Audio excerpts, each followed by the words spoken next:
Jess Kelly, tech correspondent for News Talk, is with us. Good morning to you, Jess. Hi, how are you? We were just gossiping there in the middle of that about the impact on Peloton's share price. This is a spoiler alert for any of you who are, what's it called? Sex and the City? No, it's not called Sex and the City. Oh, just like that, and just like that. And just like that. There you go. So it's the Sex and the City spin-off. Mm-hmm. This is a spoiler alert. So if you're mad into it, you don't know what happens. No, I don't, but I heard that there was a big twist and Peloton was involved. Have you heard of Sex and the City? Let's just clarify that. What is Sex and the City, Jess? I've never heard of this TV show. I don't know either, but a lot of people have been going pretty wild about it. You need to go to the 80s if you want. That's the theme on this show, but I guess you are younger than John Duggan, so unfortunately you're not... I'm much younger than... Yeah. I'm not that much older than you. I know. He thinks that he's on your side. I'm on your side here. Jesus, okay, no, don't throw me under the bus. The person that's supposed to take an 80s reference and... Yeah, we humiliate Owen with references to the 80s, but you're doing it now with the 90s. Early 90s. It's even more humiliating, to be quite honest with you. Very late 90s. Very late 90s. 98, because it's the same time as The Sopranos. They're simultaneous, massive outpouring of success for HBO at the same time. They were their kind of two hit series that both have managed to survive in pop culture, although you would have to argue that Sopranos is far better. Superior. Yeah. Anyway, hot take. Did you watch any Sex and the City? No, I haven't actually seen Sex and the City ever, no. Really? Yeah. All right, so Carrie Bradshaw is the star. Yes. Right. She has a long on-off relationship with a good guy, Aidan, first, but then they ditch him for a complete scumbag who's called Mr. Big, right? Yeah. So Mr. Big is in the new series, and they're like, Big survived, they're still together, that's amazing. And then at the end of the first episode, he dies. Oh, spoiler is right. On his Peloton. And immediately, now I haven't seen this, but immediately the share price is like, dead. Just like Big. But they tried to redeem it. So very quickly, Ryan Reynolds, the actor who plays Deadpool, he's a very funny guy. He also has his own marketing advertising outlet. They jumped on this and they filmed a spoof of it featuring Mr. Big. Now, I don't know if it's actually repurposed footage from the movie or if it's something they shot differently, but it's Mr. Big talking to one of the actual Peloton instructors and talking about how great Peloton is and how great cycling is to keep you fit and healthy and well. So they're trying to redeem it after killing one of the most iconic characters from 90s TV. I mean, I've had to say, anybody who's selling Peloton shares on the basis of a fictional character dying is like, what? Yeah. But cycling is good for you. You're like, this. This doesn't make any sense to me. I presume you bought Peloton shares then after the big drop. Well, I mean, they haven't come back. So they were at $54 on Tuesday, the 16th of November, and they're now at $39. That could be a good Christmas present. Buy your loved one 10 shares. That is billions wiped off because of this bullshit, I think. It's also the sentiment. It's all because this is the annoying thing about how, and not to bore anyone, but that's how advertising agencies work now, is they track the sentiment towards the brand. The brand could have done jack all in terms of changing what it does, how it works, how it operates, but it's the perception and it's the mood of the consumer. So basically, little bots crawled across Twitter, saw people were losing their tiny minds about this, and as a result, the price drop happened. So they're trying to redeem it now. I don't think it's going to be a permanent thing. I also think it's a certain cohort of people that actually care. There's a smaller cohort of people, again, that don't understand real life from fiction. So I think it'll all be okay. Is this always a theme of Sex and the City where they kill off meaningful characters in a Game of Thrones style? See, I haven't watched it, but didn't one of the four wands from Sex and the City not take part in this? Oh yeah. They've had massive off-screen rows. She was killed off as well. Kim Cattrall. No, she's moved to London. Worse. Okay, God, she may as well be dead. London, Jesus. Who wants to live there? They're eating out of bins. Okay, so I must watch this then. So Peloton basically is dangerous. Is what it's not. Sex and the City is telling us. It's not. That is not the message from our slot with tech. No, he had genetic heart conditions. I think Peloton. I said nothing. I mean, if they want us to have one in the studio here, we'll demonstrate how they're great. Yeah, I don't have one, but those ads always look great. I always want to just get up and you go guys at are the day. Anything that gets mentioned, you're just like, oh yeah, we'll have one of those. Yeah. But I mean, this is our third attempt doing this gift guide, and we haven't got one thing free yet, Jess. Of course, we're shameless. This is dreadful. Give them free stuff, please. What have you got for us? Well, I have something actually on that you can have, and it's like a poor man's Peloton, which I'm sure the brand won't like me referring to it as, but it's a professional reviewer here. What's the tagline? A poor man's Peloton. As share price goes up. Watch as I never work again. This is a smart skipping rope. It's by a brand called Tangram. It's 50 quid. It's from 3.ie, and the idea is that it pairs to your phone with an app and it will count your skipping progress. So if you've someone who's into their fitness, who doesn't have the money for a Peloton because they are still super expensive, 50 quid, stop laughing at me, this is the way for you. So Owen, happy Christmas. Oh, thanks very much. That's for you. Jess, have you ever met Owen Sheehan? Into his fitness is not one of those things that we would describe. I had to apologize. I had to issue an apology last week because I referred to Owen as not being an athlete. But she said that like Apple Watches could be great for you because you're not necessarily very athletic. She's right though.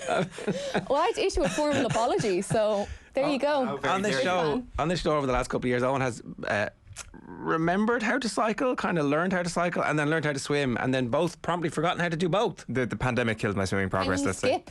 I can skip. Okay, what is it called? Rookie, is it? Yeah, which is pretty apt. There you go. Nice. There you go. What are you, complete rookie? Yes. It turns out you are. And thank you. You're welcome. I'm going to not re-gift this. I'm going to use it. I think you need to do like an Insta vid or a Twitter vid proving it. This is his breakthrough in TikTok. Yeah. I'll review Rookie, no problem. Excellent. Thank you very much. Pleasure doing business with you. I mean, we could have a campaign with them, right? Like, this would be on brand. Please stop doing this. I'm not. They should sponsor With the us. poor man's give us free Peloton. stuff. Exactly. Would we bring ourselves down to that level? Shit. Sorry. We can fix that in post, right? Yeah. What else have you got for us? Next up, I have this guy here on the desk. This is the Lexon City Energy Charger speaker. I really like this. This has been living on my desk for the last few months. Again, it's from 3.ie. The idea is that you plug in your cable on the back, it's USB-C, and then you just stand your phone on it, and it works as a charger. So again, you're not having to have extra cables on your desk. It has a speaker and a mic on it as well, so you can take your calls through it and you can listen to your music. It's very affordable. It's €60, and I think if you are someone who, like me, is a bit of a neat freak and doesn't like cables and junk and clutter, this serves multiple purposes and it's only 60 quid, so I like it a lot. I was going to say, so it sounds like one of those kids' cartoons where they're like, what do children like? They like cars and dinosaurs and Transformers. Let's put them all together and make them out there. So what is it exactly? So it is a charger, a speaker, and there's a mic built into it as well. So it's a kind of an all-in-one desk thing is the technical term. Do those chargers just work? Yeah. Right, you just put the phone on and it just works. Well, And you have to make sure that you're positioning it correctly. So if you have it kind of like sitting off the side or anything like that, it has to be, on iPhones anyway, it essentially has to cover the Apple logo. That's where the chargery part is. Okay. Then it's the same with the MagSafe, the Apple MagSafe. That's their official chargers. Okay. So again, you have to make sure that it's stuck on and it's within the certain zone, because I have sometimes laid my phone down on a charger and thinking it's charging, but it's not actually charging, so you just need to double check that. Yeah, it's a bit finicky. It's a bit finicky. But getting rid of cables is good in all our lives because there's too many of them. Yes. Okay, what else? Well, this is another chargery gadget, and I got asked about this on the Pat Kenny show the other week, and it kind of reminded me of how good it is. So back in the day when I used to travel, this was the first thing that went into my backpack. It's by a company called Juku, and it is a power bank. So it's a 10,000 milliamp battery, so it will charge your phone between 2.5 and 4 times depending on the battery capacity of your device. But it also has a little wireless charging patch on the front.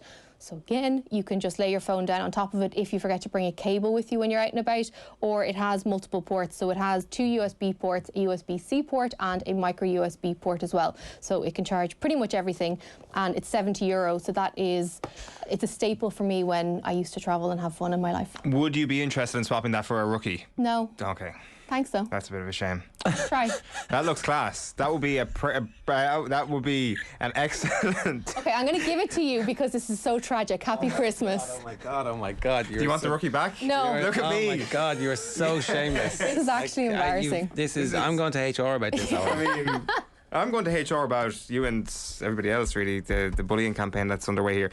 This is an excellent invention. Thank you so much for this. Why do you need that? Have it back. You can honestly have it back. Why do you need that? I mean, this is like, I mean, festivals are cancelled at the moment, but this would be so good for a festival. That's exactly what it's for. So you charge it up. Say if you're going to EP, you charge it up before you leave the house, and you do not need to worry about your phone again until the Monday when you're back home. And I'm not sure if you heard, but I'm an iPhone guy now, and the battery in Apple devices not as good as Android, I think it's fair to say. So shots fired. It's true. What iPhone do you have?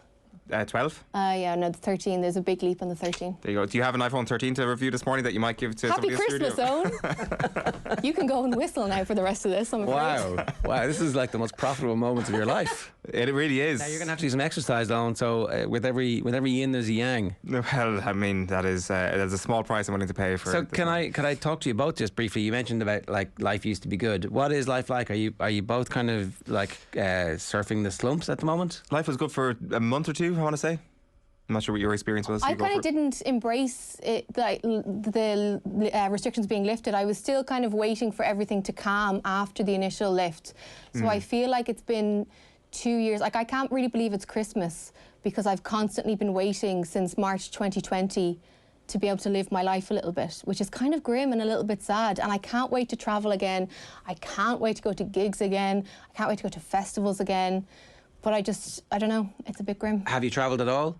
I was in Lisbon for 2 days, or for 24 hours essentially, and then I was at my sister's wedding in the UK for 3 days. And how did you find that experience? Totally fine. Travelling was great. I love being in an airport, so I went plenty early, faffed around, had a great time, felt completely safe the entire time, but I don't know how much of it is like anxiety about anxiety versus real life issues. Now obviously the numbers aren't great at the moment, so we won't be doing anything, but if you think about how much I used to travel, I was away a few times a month every month of 2019. Yeah, I think you both would have been, right? Like that's the joy of being at your stage of life. Like you've got to get it back. You just have to go and do it and accept that this is your reality. Is going to be masking. It's going to take ages.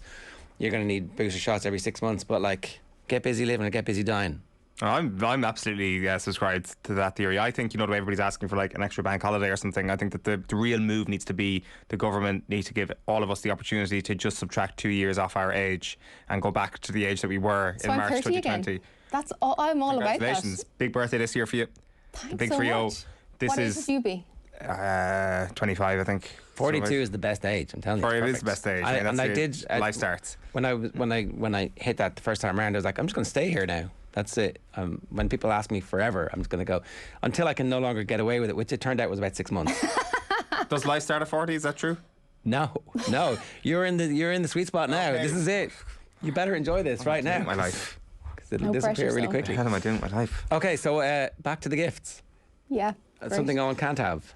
No, Owen can't have this, even though it is the ultimate Owen gadget, because I don't know if you were watching last week's tech gift guide, but Owen is an Apple guy. He's just all about that Apple life. Made a transition, guys. Not sure if you're aware. He's an Apple guy until another brand comes along and gives him free stuff. But to complete his Apple guy-ness, this is what he would need, but he's not getting. It's the Apple HomePod Mini. It's €99 and it's Apple's smart speaker. So if you know Siri from the phones, you'll be all too familiar with this. But as you'll see, it's very neat and it's got that speakery mesh all around it. So you get the 360 effect when you're listening to music or podcasts. Everything sounds amazing through it. The voice recognition, I find, is a little bit hit and miss. There's times when she doesn't hear me and then there's other times when she does. But in general, I think it is excellent. And what I would say is if you are someone who doesn't have that many Apple gadgets in your home, you may be better off going with the Google Home that we spoke about last week. But if, like Owen, you live and die by that Apple logo, this would be a great addition to your home. I will trade you a Google Nest for it. One that you got free from... Yes. like 2 years ago. 2 years ago. Do you not use it? Is it not good? No, I use it all the time, but I'm an Apple guy Okay, now. right, you've changed. Yeah. I feel like we were playing poker. We're just like looking across. Absolutely. I've got a couple of things that I'm willing to barter here for sure. But that's my stuff. Exactly. I was going to say, Jess, you've put everything into the middle here and he's flipped and still won. I'm just a nice person. He's an Apple guy. I'm a nice guy. That's how it works. The difference between Google and Alexa and Siri, like they're all effectively the same? They are and they aren't. Like I find Google works better on its own. As a standalone product, I think Google works better. I think Alexa has quite a few ring fences around it to make sure that you're using other Amazon products. The good thing about the Google stuff is that the Google stuff is very much what we use on a day-to-day basis. So whether that is YouTube, the Google Chromecast in the TV, a lot of the Philips Hue smart bulbs, I find that they all kind of talk to each other a little bit better. Now, the Alexa devices are getting there in terms of the crossover with other brands, but for me, I am still a Google Home person. I kind of only use Alexa to listen to digital audio, so our podcasts or radio stations or Spotify. I kind of use it in a different way in that I do that, but I also get it to turn on my TV, I get it to control my lights, I get it to set timers, I get it to write my shopping list, to issue like reminders to me. The first thing I do actually always is ask if it's going to rain today, so I know whether or not to bring a coat. I know that's incredibly basic. No, I do that too, sorry, and Alexa works for that. What's the temperature going to be tomorrow? How many layers do I need if I'm cycling in? Which obviously hasn't happened in a while, but... I find them useful. I like them. Okay. And is there anything else on the phone? Like, now that Owen is an Apple guy and a recent convert, are we missing stuff? Like, what? You know, it was only last week that I realised that the camera can do all sorts of other things. I accidentally slid the slider along the way and was like, oh wow, look at this. Did you not know that? No. No, I was like, this camera's not great. And then I was like, oh, I'm using the wrong functions. No, so what they're doing, so I have the iPhone 13. What one do you have? I think it's the same. Yeah. So this one, I find, it definitely is the best one in quite a few years. The big jumps were in the battery and the camera, and the camera... Well, I think you'll realise I have a Juku now that will help me out with my battery problems. Fits right in your pocket there, Owen. They are actually very compact, to be fair. But anyway, the camera is amazing. The annoying thing, the thing that I really struggle with at all of the phone launches I go to is that they spend so long talking about the different settings within the camera that you can enable to make it work. I just want it to work. Yeah. Now, the Google Pixel 6, although I love the iPhone 13, the Google Pixel 6, in my opinion, is one of the best phones of the year because you can just take a picture and the AI on the camera does all the heavy lifting for you. So you don't need to worry about focus, blur, any of that kind of stuff. There's also a cool feature called Magic Eraser. So if I take a picture, and so say if I took a picture of the two of you now, but we didn't want Owen in the picture, I could just circle Owen with the magic eraser and he would disappear as if by magic. And I've been trying to do that for years, Owen. He keeps showing up for work. I'm like, come on, what are you doing? The AI then would like patch the background so you don't get that weird sort of ghost-like blur. It would just fill it in. I think it's amazing. That's great for all those broken relationships, isn't it? It's really handy for that, yeah. Ghost them in real life and now your technology can catch up with you. Oh, it's me at Niagara Falls on my own. You big weirdo.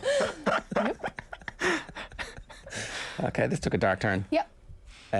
Are there last one? So people are going to get new phones, right?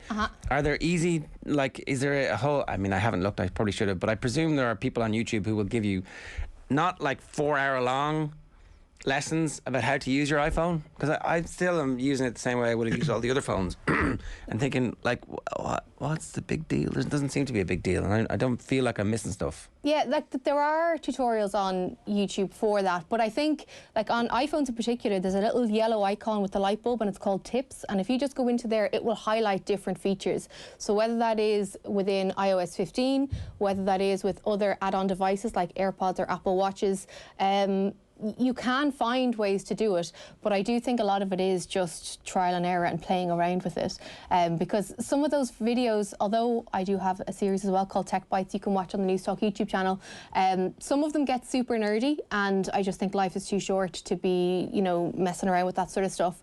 But the Tips little thing on the iPhone is very helpful. All right, Jess, good stuff. That's brilliant. Thank you very much for that. News Talk tech correspondent Jess Kelly. The gift guide, we'll put it up on the OTB Sports app, and I guess we cut the video as well. I guess so. Like, I mean, if you could like use the eraser to erase the part where I absolutely scrounged a couple of gifts, that would be great. So I can do it again next time. Happy Christmas, Jess. Thanks very much for that.